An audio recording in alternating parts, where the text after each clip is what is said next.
श्री शिवाय नमस्तुभ्यम, हर हर महादेव। आज सर्व पितृ अमावस्या की रात चुपचाप यह 3 दीपक अगर आपने जला दिए तो आपके पितृ प्रसन्न होकर शुभ आशीर्वाद देकर पितृलोक जाएंगे।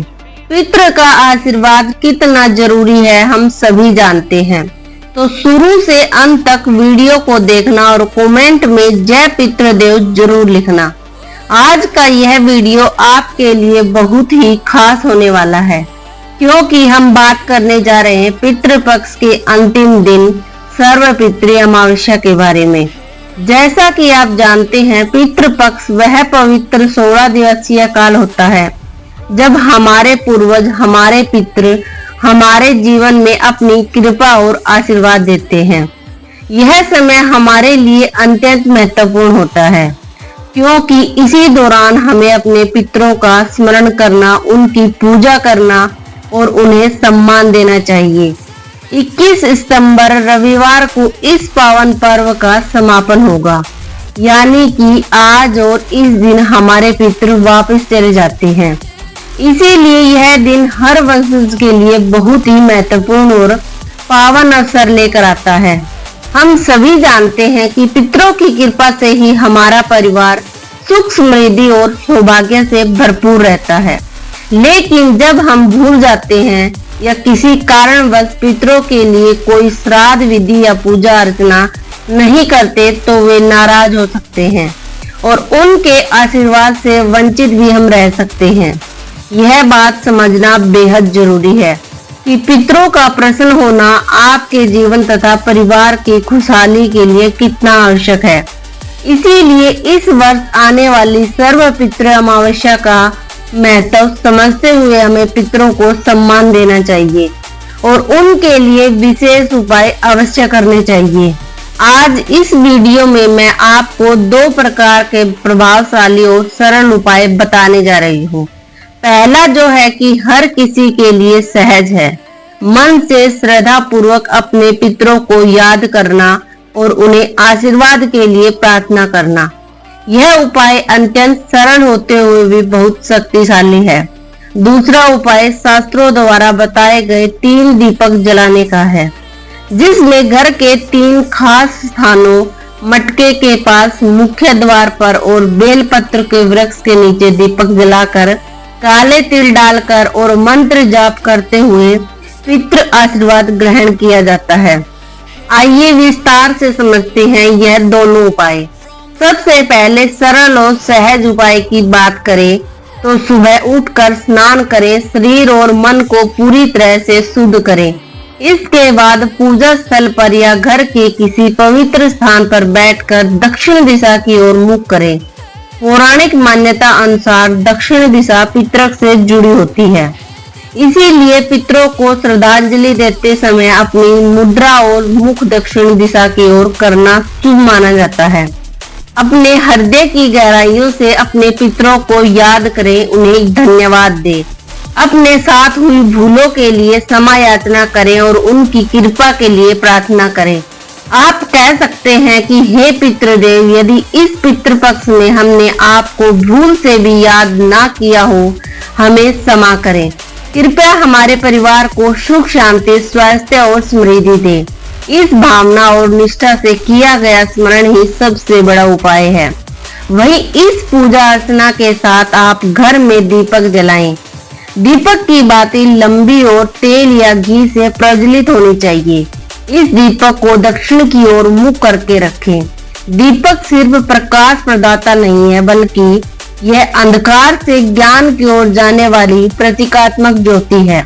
यह पितरों के प्रति सम्मान और आशीर्वाद की ऊर्जा को जागृत करता है। आप इसे सुबह या शाम किसी भी विकसित समय जला सकते हैं। अब बात करते हैं दूसरे शास्त्रीय और महत्वपूर्ण उपाय की, जो 3 दीपक जलाने की विधि है। पौराणिक ग्रंथ बताते हैं कि पितरों का निवास देव वृक्षों के अंतर्गत होता है, जिसमें पीपल का वृक्ष प्रमुख है। लेकिन पीपल का वृक्ष रविवार के दिन कई लोग जो है वह दीपक नहीं जलाते हैं, तो उन लोगों को पीपल की जगह वह बरगद के पेड़ के नीचे या तो फिर बेलपत्र के वृक्ष के नीचे दीपक जला सकते हैं। इसीलिए सर्वपित्र अमावस्या के दिन 3 दीपक जलाना शुभ कार्य माना गया है। पहला दीपक घर के मटके या जलाशय के पास जलाइए। यदि आपके आसपास तालाब, कुआं या बावड़ी है तो वहां भी रख सकते हैं। यह दीपक दक्षिण दिशा की ओर मुंह करके होना चाहिए। दूसरा दीपक घर के मुख्य द्वार के बाहर जलाइए, क्योंकि मुख्य द्वार से शुभ और अशुभ दोनों प्रकार की ऊर्जा प्रवेश करती है। इसीलिए वहां दीपक जलाना शुभता के लिए आवश्यक है।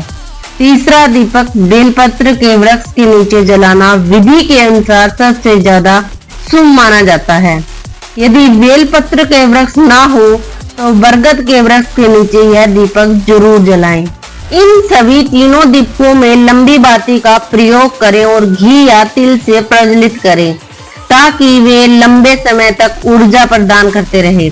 दीपक जलाने से पूर्व इनमें 11-11 काले तिल डालें, क्योंकि तिल पितृ द्वार को खुश रखते हैं और मंत्रित ऊर्जा का सृजन करते हैं।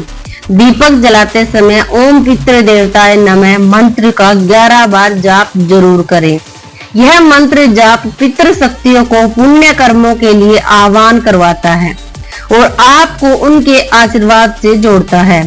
साथ ही इस दिन पितरों के लिए भोग अर्पित करना अत्यंत शुभ होता है। आप खीर, तिल के लड्डू या काले तिल से बने व्यंजन भोग के रूप में रख सकते हैं। भोग अर्पित करते समय मंत्र का जाप करते रहें। इस पूरी प्रक्रिया से आपके पितरों का आशीर्वाद प्राप्त होता है और वे आपकी हर मुश्किल आसान कर देते हैं। सावधानियां भी ध्यान रखें, जैसे कि पूजा के दौरान अपना मन शुद्ध रखें, भक्ति भाव से कार्य करें, मतलबी या अधूरी श्रद्धा ना रखें। जितनी अधिक श्रद्धा और विश्वास आप अपने हृदय में लाएंगे, उतना अधिक यह उपाय प्रभावशाली होगा। यदि आपके घर में बड़े बुजुर्ग या ज्ञानी लोग हो तो उनसे विधिवत विधि कराना उत्तम होगा, क्योंकि उनके अनुभव और आशीर्वाद से पूजा पाठ का प्रभाव 1000 गुना बढ़ जाता है। लेकिन यदि आप केवल स्वाभाविक श्रद्धा से इसे करें तो उनका फल आपको अवश्य मिलेगा। पितृपक्ष का यह पर्व हमारे सांस्कृतिक और आध्यात्मिक जीवन का आधार है। यह हमें याद दिलाता है कि हम अपने पूर्वजों की देन हैं और उनकी कृपा एवं आशीर्वाद से ही हम जीवन में आगे बढ़ पाते हैं। इसीलिए यह दिन किसी भी हालत में ना छोड़ें। पूरी श्रद्धा और निष्ठा के साथ अपने पितरों का स्मरण करें। दिन भर किए जाने वाले इन उपायों और प्रार्थनाओं से जीवन में आने वाली अनेक बाधाएं दूर होगी, संतान सुख होगा, आर्थिक परेशानियां खत्म होगी और परिवार में सुख शांति बनी रहेगी। आप अपने जीवन में सकारात्मकता के द्वार खोलेंगे और पितरों को तृप्त कर खुशियों का आशीर्वाद पाएंगे। अगर इस वीडियो से आपको थोड़ी सी भी मदद मिली हो तो कृपया हमारे चैनल अधिक ज्ञान सागर को सब्सक्राइब करना ना भूलें और कमेंट में जय पितृदेव लिखकर अपने पितरों का आशीर्वाद और सम्मान जरूर